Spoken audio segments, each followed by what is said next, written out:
নমস্কার, আমি রিমা। আহারে বিহারে চ্যানেলে সকলকে জানাই স্বাগত। আজ আমি তোমাদের জন্য একেবারেই ভিন্ন এবং দুর্দান্ত স্বাদের রুই মাছের একটি রেসিপি নিয়ে এসেছি। চাইলে এটা কাতলা মাছ দিয়েও করতে পারো। দেখো, রুই মাছের একঘেয়ে অনেক রেসিপি তো আমরা বানিয়ে থাকি। একটু চেঞ্জ করে নিলে খেতেও ভালো লাগে, আবার সেই একঘেয়েমিটাও কেটে যায়। তাহলে চলো শুরু করা যাক আজকে সেই ভিন্ন স্বাদের রুই মাছের রেসিপি। প্রয়োজন বুঝে নিয়েছি 4 পিস রুই মাছ। এখানে আমি গাদার পিসই নিয়ে করছি, কারণ পেটির পিস এই মুহূর্তে আমার কাছে নেই। তোমাদের কাছে যেরকম পিসই থাকুক না কেন সেটা দিয়েই করে ফেলবে। আগেও বলেছি, আবারও বলছি, চাইলে কিন্তু এটা কাতলা মাছ দিয়েও করতে পারো। এবারে এই মাছগুলোতে দিয়ে দিচ্ছি শুধুমাত্র লবণ, হলুদ বা তেল কিছুই কিন্তু আর দেব না। লবণ দিয়ে সবকটা মাছ খুব ভালো করে মাখিয়ে নিতে হবে। লবণ মাখানো কমপ্লিট। কিছু সময়ের জন্য রেখে দিচ্ছি যাতে মাছে লবণটা বসে। আমি প্রায় 10 মিনিট বাদে ফেরত এসে গ্যাসে কড়াই বসিয়ে দিয়েছি। দিয়ে দিচ্ছি পরিমাণ মতন সাদা তেল। এই রান্নাটা সাদা তেলেই করো, বেশি ভালো লাগবে। গ্যাসের ফ্লেম হাই করে তেল গরম হতে দিলাম।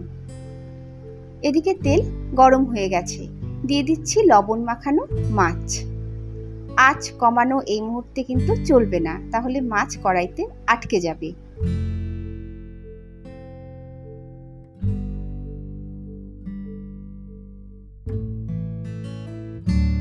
কিছুক্ষণ বাদে মাছের পিসগুলো উল্টে দিচ্ছি। দেখো, একদিক কিন্তু কিছুটা ভাজা হয়ে গেছে। খুব লাল করে এই মাছগুলো কিন্তু ভাজবো না, মাঝামাঝি ভাজলেই হয়ে যাবে।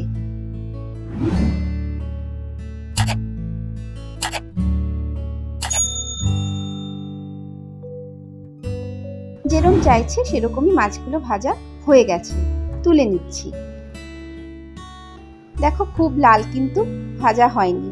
এর থেকে বেশি ভাজলেও চলবে না, কম ভাজলেও চলবে না, মাঝামাঝি ভাজতে হবে। আবারও বললাম, মাত্র 4 পিস মাছ ভেজেছি, তেল সেজন্য পুড়ে যায়নি। তাই কড়াইয়ের এই তেলের মধ্যে ফোড়ন হিসাবে দিয়ে দিচ্ছি একটা তেজপাতা। একটা ছোট এলাচ তেজপাতার সঙ্গেই পড়ে গেছে আগে। মোট 2টো ছোট এলাচের মুখ ছাড়িয়ে দিয়ে দিলাম। একটা দারচিনি দিয়ে দিচ্ছি, আর দিচ্ছি একটা গোটা শুকনো লঙ্কা।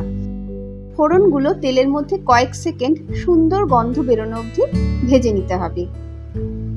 যখন ফোড়ন থেকে সুন্দর গন্ধ বেরোচ্ছে তখন আঁচ কমিয়ে নিয়ে দিয়ে দিচ্ছি 2টো পেস্ট করা টমেটো।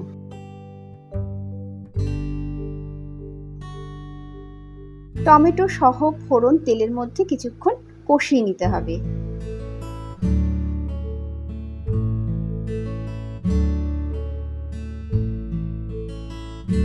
দেখতেই পাচ্ছ অনেকটাই কিন্তু কষানো হয়ে গেছে, টেনেও গেছে, আর টমেটোর কাঁচা গন্ধটাও কিন্তু চলে গেছে। এবারে এর মধ্যে দিয়ে দিচ্ছি 1 টেবিল চামচ আদা রসুন বাটা, আর সঙ্গে দিচ্ছি 1/2 চা চামচ ধনে গুঁড়ো। সবটা এবার একসাথে মিশিয়ে দিতে হবে।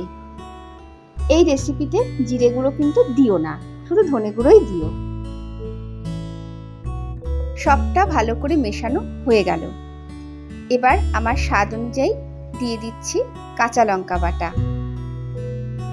আমি এখানে প্রায় 1.5 টেবিল চামচ কাঁচা লঙ্কা বাটা দিলাম। ঝালটা কিন্তু তোমরা তোমাদের স্বাদেই দিও। লঙ্কা বাটা দিয়ে ভালো করে একসাথে আবারও মিশিয়ে দিতে হবে।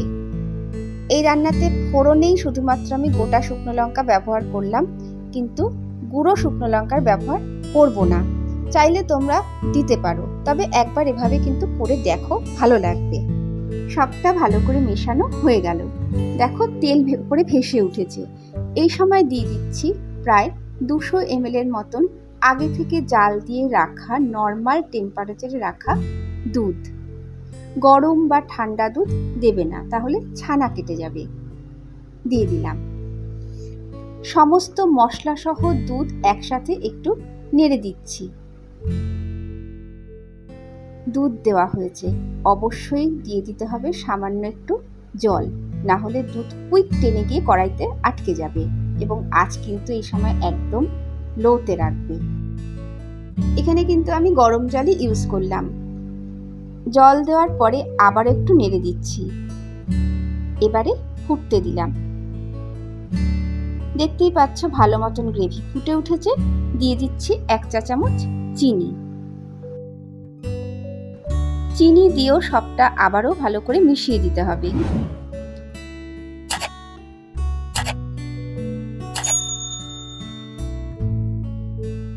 মেশানো কমপ্লিট। আবারও ফুটতে দিলাম। গ্রেভি এবার একটু টানাতে হবে। গ্রেভি কিন্তু অনেকটাই টেনে গেছে। নিয়ে নিয়েছি 1/2 চা চামচ কাসুরি মেথি। হাতে একটু ডলে নিয়ে গ্রেভিতে দিয়ে দিচ্ছি। বন্ধুরা, আমি এই রেসিপিতে গুঁড়ো গরম মশলার ব্যবহার করছি না। যদি তোমরা চাও গরম মশলার ব্যবহার অর্থাৎ গুঁড়ো গরম মশলার ব্যবহার করতে পারো। এবারে দিয়ে দিচ্ছি স্বাদ অনুযায়ী লবণ। মাছে লবণ মাখানো হয়েছে সেটা শুরুতেই দেখেছো, কাজেই সে আন্দাজেই কিন্তু লবণটা দিতে হবে।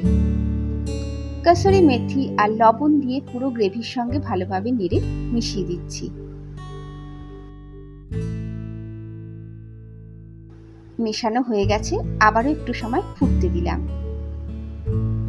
দেখো দুধ দেওয়ার জন্য গ্রেভি পুরো ফুলে ফেপে উঠেছে। দিয়ে দিচ্ছি এবারে ভেজে রাখা রুই মাছ। খুব আলতো করে নাড়তে হবে যাতে মাছ ভেঙে না যায়। যদিও রুই কাতলা চট করে ভাঙে না, তবু সতর্ক থাকা ভালো।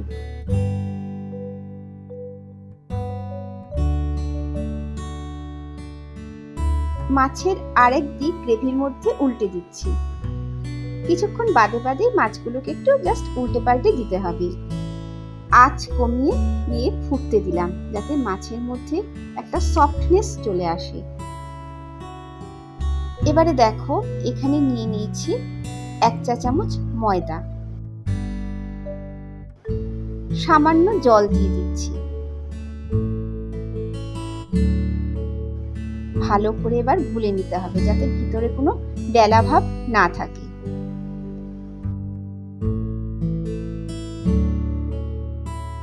গোলা হয়ে গেছে। মাছের মধ্যে দিয়ে দিচ্ছি। গ্রেভিটা কিন্তু অসম্ভব মোলায়েম হয়ে যাবে এবার।